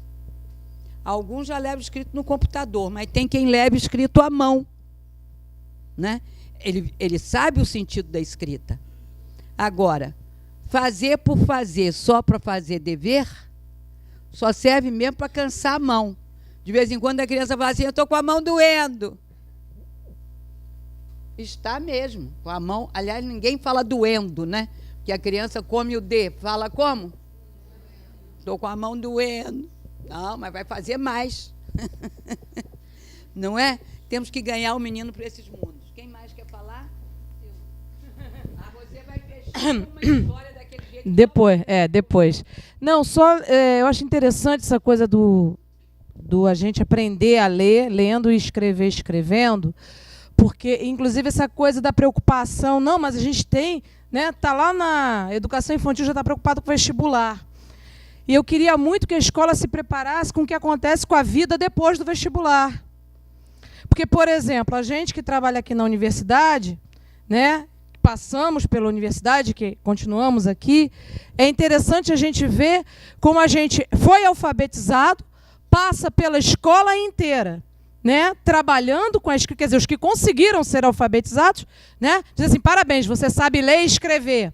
Aí você entrega uma folha para a pessoa, né, a mão começa a suar, começa, ai meu Deus do céu, o que é que eu tenho que... Professora, posso fazer em dupla? Pode ser dupla de 3? Pelo amor de Deus, né? Não me bota nessa situação que eu tenho. Quantas linhas, pelo amor de Deus, aí, né? Aquela coisa. Então, assim, que relação é essa? Que nós, que somos alfabetizados, né? Nós fomos alfabetizados.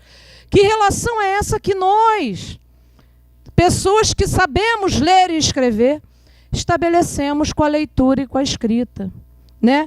Qual é a minha relação, qual é o meu prazer com a leitura, né? Para que eu leio? Será que eu aprendi a ler só para ler caixa eletrônico?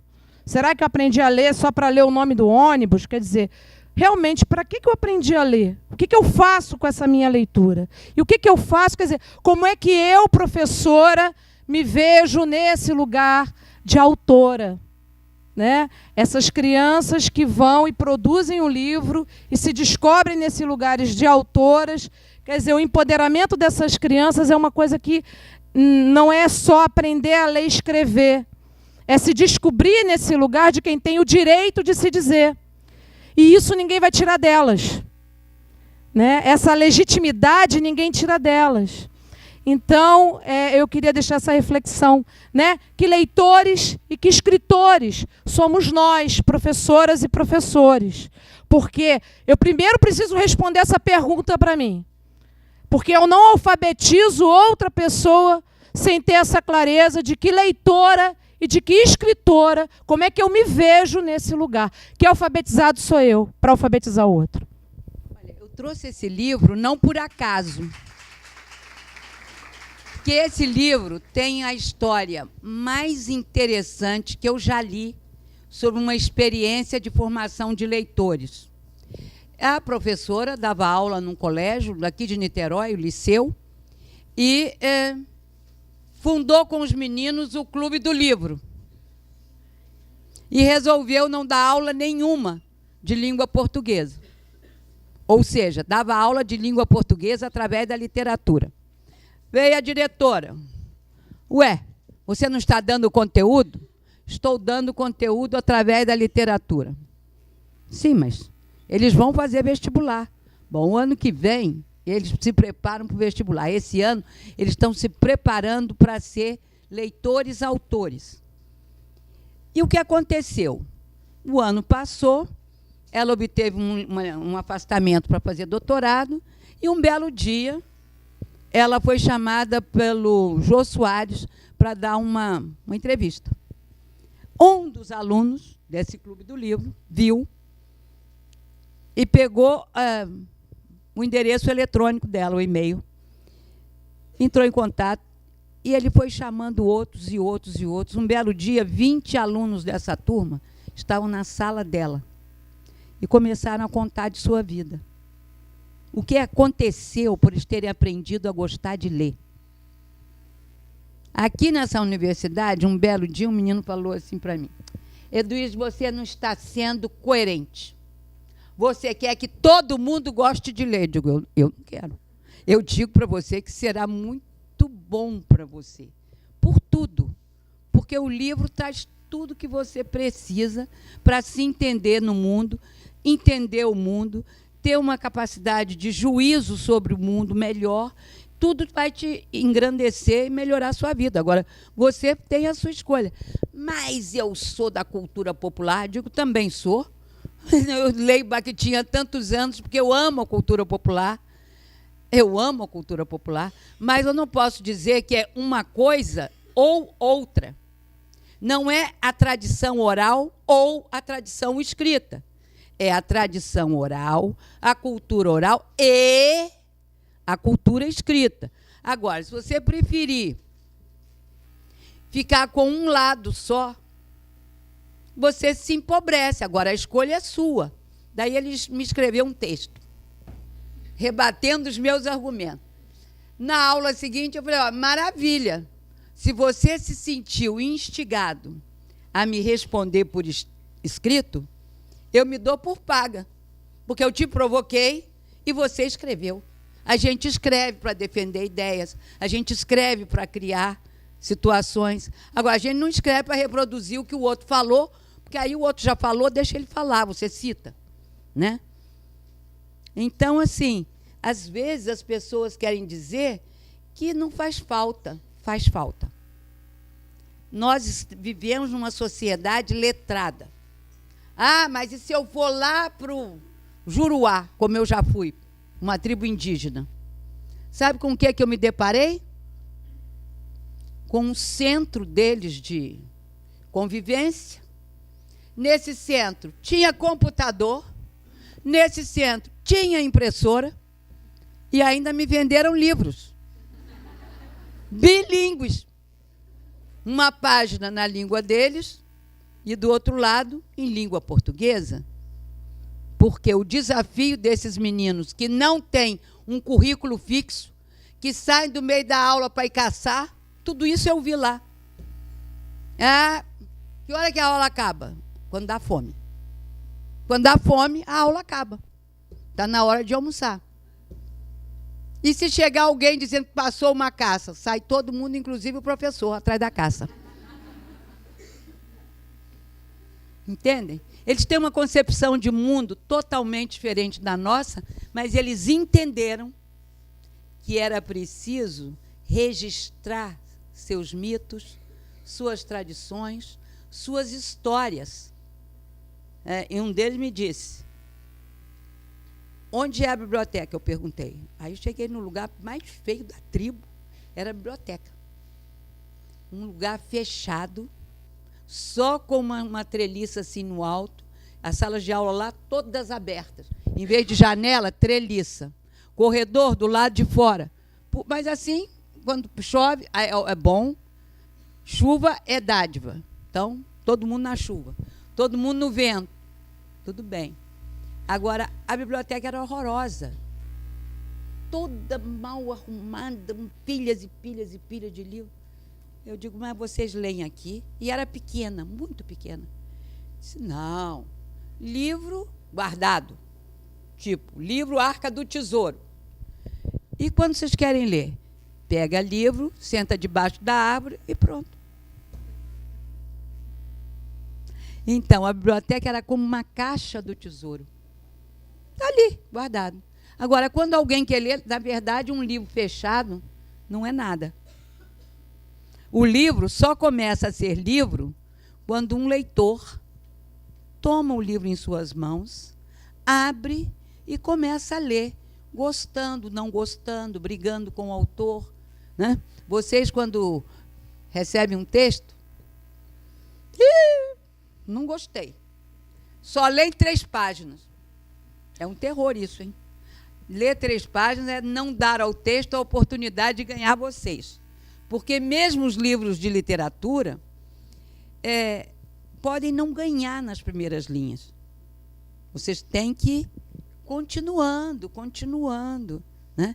Dia desse, uma neta de 12 anos falou comigo, vovó, esse negócio que você falou que tem que continuar para descobrir se o livro é bom, é verdade. Então, eles estão descobrindo coisas, eles estão escrevendo.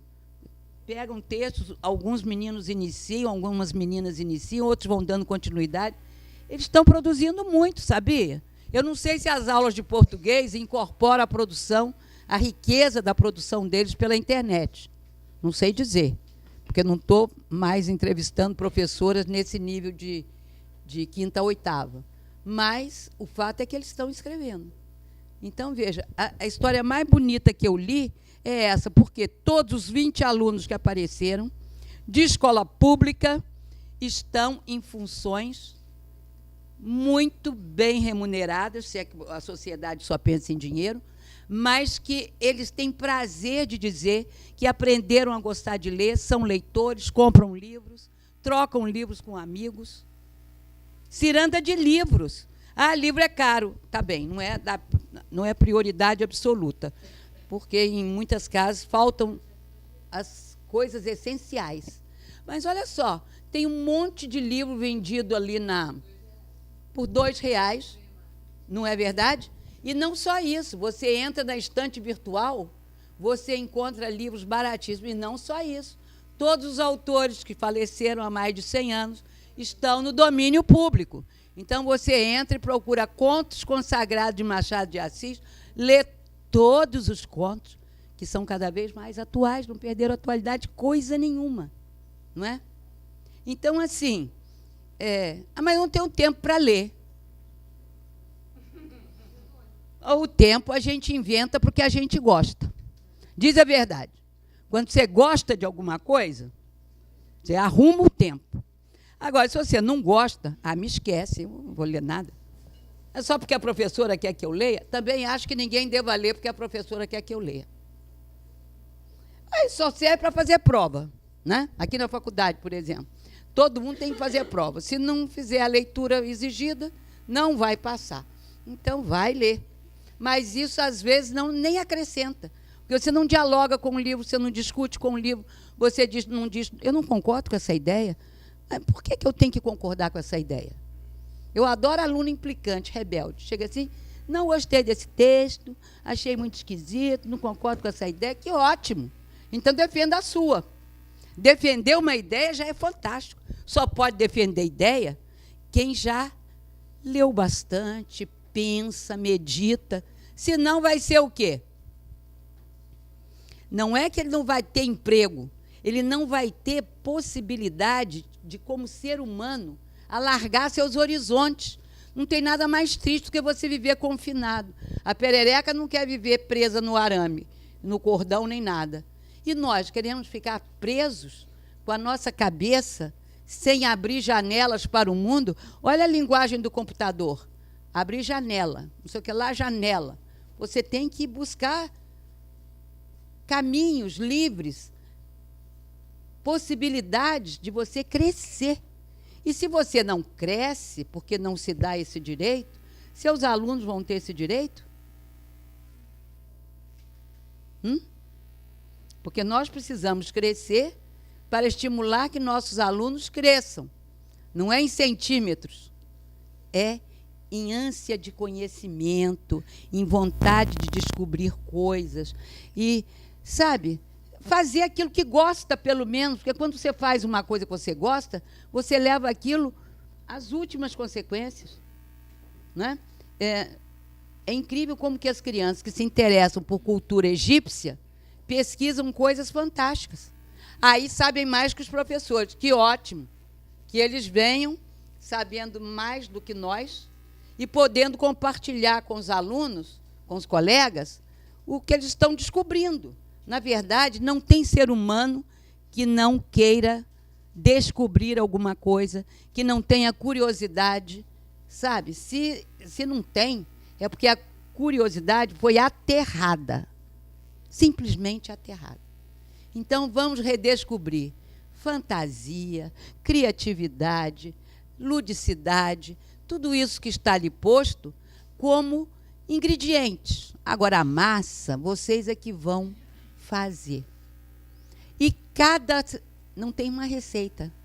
Cada ano, cada momento vai ser diferente. Mas foi tão bom, deu tão certo pegar as manchetes de jornal, trabalhar com elas, etc. e tal. Uma vez cheguei a pensar em fazer um livro, só em cima do que acontecia. No ano seguinte, a minha amiga, que estava fazendo o livro comigo, vamos procurar um editor? Pode procurar sozinha, botar seu nome só.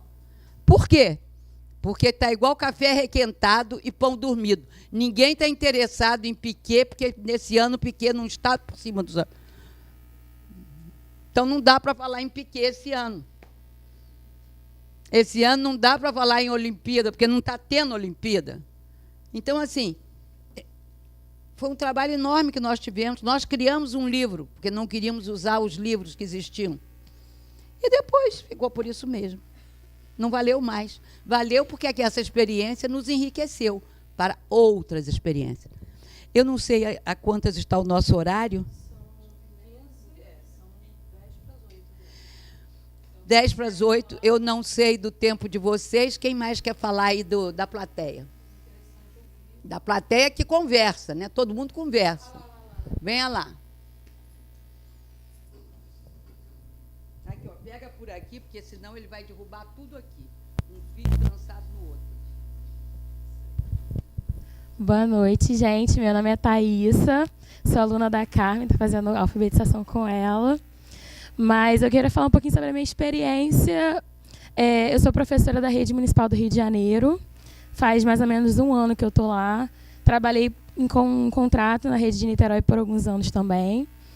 E, assim, quando eu cheguei na rede, eu trabalho numa comunidade chamada Maré, acho que todo mundo conhece. É uma das mais perigosas do Rio de Janeiro. E, assim, quando eu cheguei, eu gostava muito dessa experiência de deixar as crianças contarem as coisas. E, assim, na minha primeira rodinha, que a gente falou, vamos contar o que vocês querem falar, vamos criar uma história. E todos os dias era a mesma história, caveirão. E eu sempre ficava indignada com isso. Aí eu sempre, quando chegava nesse assunto de caveirão, falava, gente, ó, vamos mudar de assunto, vamos pesquisar outra coisa, vamos falar sobre outra coisa. Mas todo santo dia, quando a gente ia para aquela parte que as crianças iriam falar o que elas queriam, surgia a bendita história do caveirão. Até que um dia eu falei, gente, eu não tenho como correr do caveirão. Todo dia ele está no meu planejamento, sem mesmo que eu queira. E aí foi que eu resolvi... Ele invadia. É verdade. E por mais triste que eu achava isso, eu acho que as crianças precisavam falar isso para mim. E no dia que eu deixei que elas falassem, que elas criassem a história do caveirão, eu acho que elas se libertaram. Porque elas falaram tudo o que elas sentiam. Elas colocaram o caveirão como um monstro mágico que saía fogo, que matava gente. Então, assim, foi muito enriquecedor, porque aquilo que eu bloqueava, né, era o que mais movia elas. E aí, assim, simultaneamente, eu estava lendo um livro chamado Quarto de Despejo. Não sei se alguém já conhece. Carolina de Jesus. E, assim, aquilo mais duro e mais miserável que a Carolina tinha era justamente o que era de mais potente que ela tinha para dizer. Então, assim, o caveirão era o que de mais potente meus alunos podiam me dizer. Era a verdade, era a realidade que eles tinham todos os dias. E depois que isso se libertou deles, nunca mais essa história apareceu na sala, porque outras histórias apareceram, né? Muito mais potentes, muito mais felizes, né? Eles tiveram a oportunidade de passar para outro estágio, né? Conhecer outras coisas. É como se fosse um grito que tivesse, né, aqui sufocado. E que eu sufocava também com aquela minha coisa de não vamos falar sobre isso, né? Isso é tão triste, isso não é legal. Mas era a verdade que eles tinham para me dizer. Eles precisavam elaborar. Sim, sim. Essa elaboração é que os libertou. Sim. E aí a gente conseguiu crescer muito enquanto sala, enquanto coletivo, né? E hoje eu posso dizer para vocês que a brincadeira que eles mais gostam é faz de conta. Eu cheguei até a botar no meu Facebook essa história. Um dia a gente estava brincando de faz de conta, um dia como outro qualquer. Tia, vamos brincar de quê? Vamos brincar de faz de conta hoje. Tia, vamos brincar de faz de conta. Tá bom, mas o que a gente vai fazer? Um bolo, tia. Tá bom, vamos fazer um bolo. O que a gente precisa? O que você tem para poder dar para o bolo? Eu tenho 3 xícaras de farinha de trigo. Aí vem a criança, bota lá. De mentirinha, a gente faz de conta. E aí você, tia, acho que leva ovo, né? Leva ovo? Não sei, o que você acha? Não, acho melhor botar o ovo, né? Melhor a gente não arriscar. Eu tenho 2 ovos aqui, botou. E a gente foi botando, né, todos os elementos do bolo. E aí chegou a hora de botar o bolo no forno. Gente, vocês podem botar bolo no forno? Não, tia, porque é meio perigoso, né? É quente, criança não pode mexer com fogo. Mas você ajuda a gente? Ajuda, vou colocar então para vocês. Colocamos o bolo no fogo. E, ó, tô sentindo cheirinho, hein, tia? Acho que a gente dá para brincar um pouquinho enquanto o bolo não fica pronto. Brinca um pouco lá. Daqui a pouco, tia, acho que o bolo já tá pronto, né? Aí eu olhei, o que você acha? Não, tá na hora, o bolo tá pronto sim. Posso tirar? Pode. Tiramos o bolo. Aí eu falei assim, olha só, mas eu quero fazer um combinado antes de a gente comer esse bolo. Vamos fazer um combinado? Eles, vamos. Então, eu vou fazer o seguinte, eu só vou deixar vocês comerem o bolo na hora que todo mundo já tiver com o bolo na mão. E aí eu, imaginariamente, comecei a cortar o bolo, entregando um por um.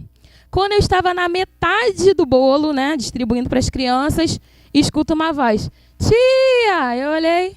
O que foi? João já comeu o pedaço dele. Aí eu falei assim, e agora? Eu brigo ou não brigo? Tia, mas tem que brigar com ele comeu já um pedaço do bolo, esse não foi o combinado. Então, assim, é fundamental a gente acreditar nesse faz de conta, né? Porque se a gente acredita na história, sim, se a gente acredita nessa história, ela faz todo sentido, ela é muito importante.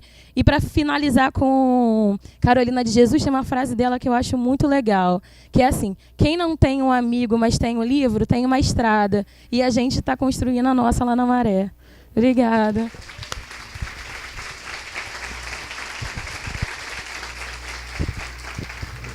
Olha só, como eu falei com vocês, nós temos uma integrante do Grupo Alfa e que está coordenando o Conversas, né? A gente gostaria de conversar mais, né? Mas como tem outra aula, tem muita gente que está no horário de 6 às 8 e tem que ir para outra aula a seguir, nós não podemos esticar mais a conversa. E como nós colocamos ali, do faz de conta ao conto de fada e vice-versa, depois dessa magnífica aula de faz de conta, em que os meninos ficaram encantados de ver o quanto a professora viveu a história com verdade. Ela estava no faz de conta inteira. Ela não estava brincando de... vamos brincar de mercado. Ali tem um mercadinho. Não ganhou ninguém, não é? Aí o menino olha, não se interessa, já viu aquele mercadinho, todo dia o mercadinho está ali. Colinos, Colgate, não é? Sabonete, todo dia, embalagem de leite, tudo ali. Todo dia, ela faz tudo sempre igual. Não dá, né? Então, para fazer cada dia diferente, uma história bem contada tem seu lugar. Vamos lá. Você encerra o conversa. Abrindo conversa. E é como literatura. São janelas inúmeras. E a gente chama você para trabalhar, você vem que está trabalhando. Não, eu gosto assim. Não é para conversa? Eu avisei para ele, você vai lá, você vai conversar. Eu vou chegar essa mesa um cadinho aqui para trás. Vocês me ajudam aqui?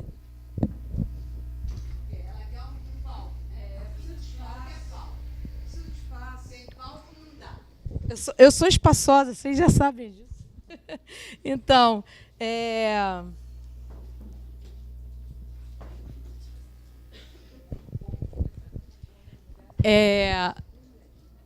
eu descobri a contação de história sendo professora, né? Na verdade, a gente vai buscando, na verdade, essa formação realmente não vem. Eu fiz escola normal, aprendi muito na escola normal, mas principalmente o que minha professora de didática mais me ensinou vocês não vão parar de buscar nunca, vocês precisam estar sempre buscando novas formas, e eu levei isso para a minha vida profissional. E aí é isso, a gente vai buscando, né? A gente realmente não nasce contando história, mas a gente se forma ou contando história a partir do momento que a gente começa a prestar atenção nas histórias, né? Prestar atenção nos disquinhos que eu ouvia do Braguinha, né? Do Patinho Feio, vou-me embora pra bem longe, né? Então, a gente ouve e vendo os desenhos da Disney, sim, vendo desenho na televisão, né? Tartaruga Toucher. Poxa, Toucher. Então, a gente vai se formando nessa escuta da vida do mundo, nesse interesse. Eu acho que o professor ele tem que ser interessado, né, pelas narrativas. E aí a gente vai indo ao teatro, vai vendo o trabalho da Bia Bedran, vai vendo o trabalho do Gregório, vai vendo o trabalho de Palavra Cantada e vai meio que aprendendo um pouquinho e levando isso. Vai tirando o sapato para não tropeçar e vai aprendendo para levar isso para a criança, né?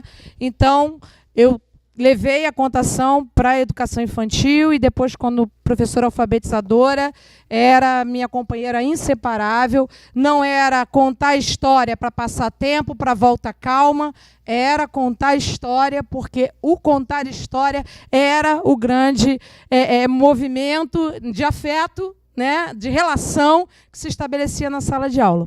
Então, deixa eu ver o que eu conto aqui.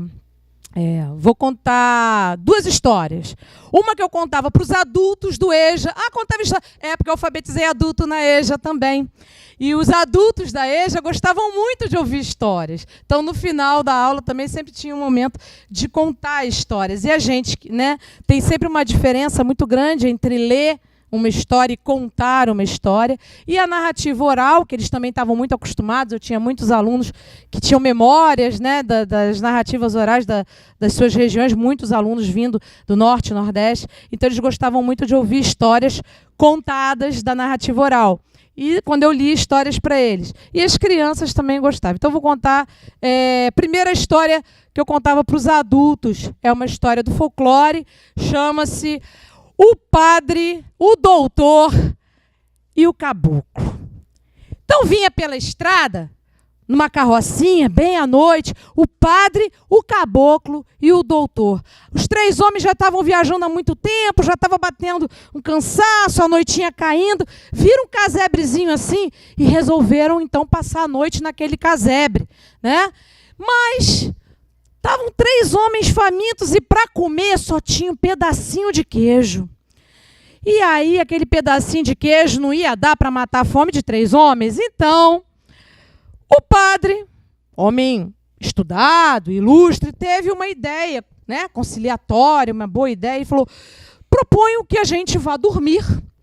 E amanhã de manhã, quem tiver tido o sonho mais bonito, come o queijo. O senhor está de acordo, doutor? Doutor, homem estudado, ilustríssimo. Sim, claro, seu padre, acho perfeito. Então vamos dormir e amanhã a gente come, né, o queijo, o sonho mais bonito come o queijo. E você, caboclo, o que você acha? Eu acho que, né, seu padre falou, seu doutor falou, acho que tá bom, para mim também tá bom também. E foram dormir. Passado algumas horinhas, o caboclo levanta, vai lá e come o queijo todinho. Dorme de barriguinha cheia. No dia seguinte, acorda o padre. E o doutor? E o caboclo? E o padre? Tive um sonho maravilhoso. Sonhei que se abria para mim uma escadaria de mármore que me levava aos céus. Chegando aos céus, um coro de anjos magnífico. E todos os homens santos vinham me cumprimentar e diziam: seu padre, que homem maravilhoso o senhor foi, que obra na terra, seu padre. Que homem santo, parabéns, seu padre. Eu ficava ali em regozijo. E o doutor resolveu aproveitar a narrativa do padre, já foi emendando. Engraçado, eu sonhei também com essa escadaria de mármore. Mármore e ouros, e os anjos voavam ao meu redor. O coro celestial se fazia ouvir e ecoava por todo o céu. E vieram falar comigo os homens mais brilhantes que já viveram na terra. Einstein veio me cumprimentar. Newton veio falar. Mas doutor, que homem, que cientista. E você, caboclo? Que você sonhou? Engraçado, né? Todo mundo sonha esse negócio aí, né? Eu também sonhei com isso aí também. Eu também sonhei que eu estava aqui, Aí eu vi assim, seu padre tinha uma escada de mármore, negócio de ouro, de ojinho, assim. Eu via seu padre pegar a escada, seu padre pegava, ia na carreira, naquela estrada. Aí ele ia e vinha os anjinhos e os corinhos de anjo. E o seu doutor já ia na carreirinha do padre, seu doutor já ia indo também. Seu doutor foi subindo os homens. Doutor, homem bom. Seu padre, homem bom. E eu ficava aqui. E aí eu ficava aqui e falava assim, ô seu doutor, ô seu pai, ó, vocês esqueceram o queijo. E o queijo, gente? Aí seu padre, seu doutor falava assim, ó, caboclo, nós está no céu, com os santos, com os doutor, vai querer porqueira de queijo? Come o queijo, caboclo, come o queijo. Mas foi um sonho tão danado de forte que eu levantei e comi o queijo.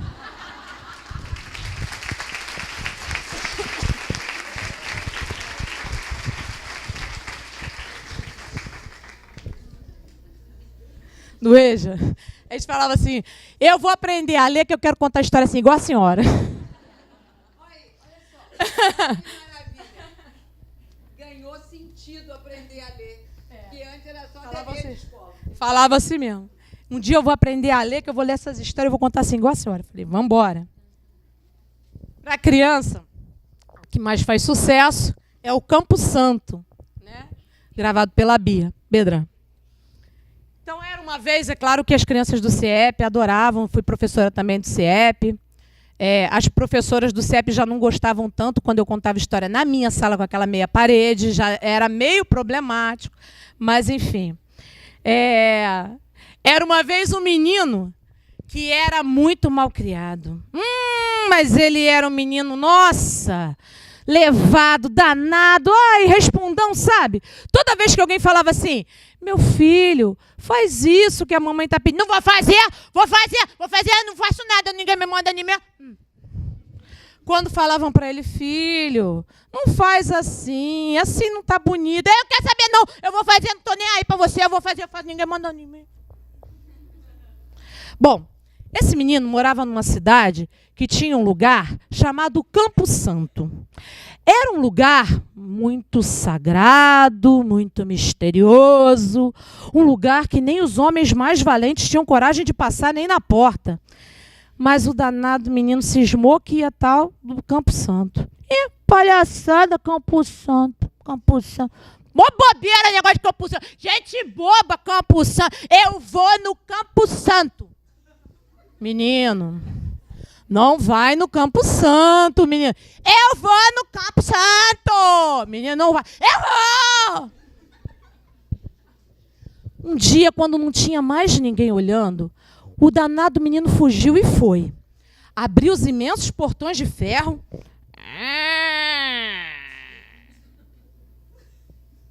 E entrou. Era um lugar esquisito mesmo. Não tinha casa, não tinha gente, não tinha bicho, não tinha árvore, não tinha nada. Mas tinha um barulhinho. O menino até sentiu um arrepio, mas ele fez que não era com ele. E aí ele foi andando.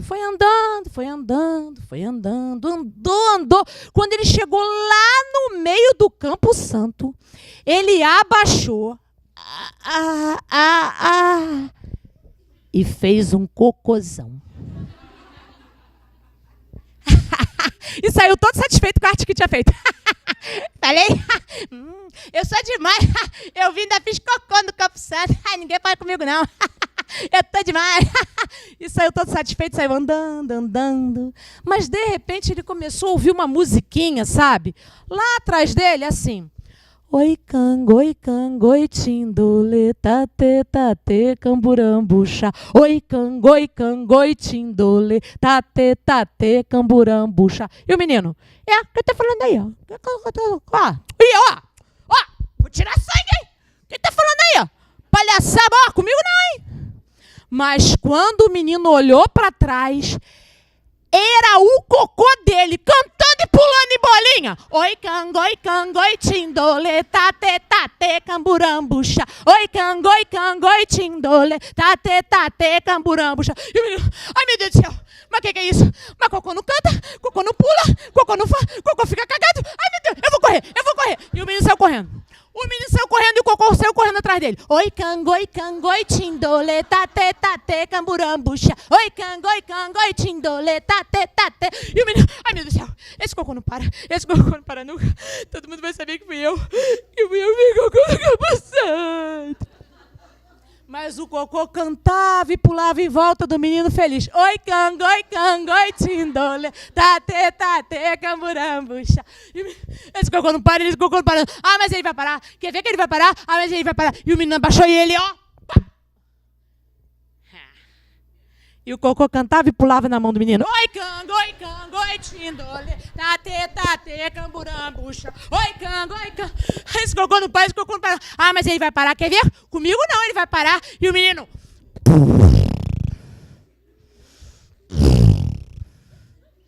Mas o Cocô cantava espremidinho na mão do menino. Oi, cangoi, tindole, tate, camburambucha. Oi, cangoi, tindole, tate, camburambucha. Esse Cocô não para nunca. Para, Cocô. E o Cocô parou. E o menino disse, graças a Deus.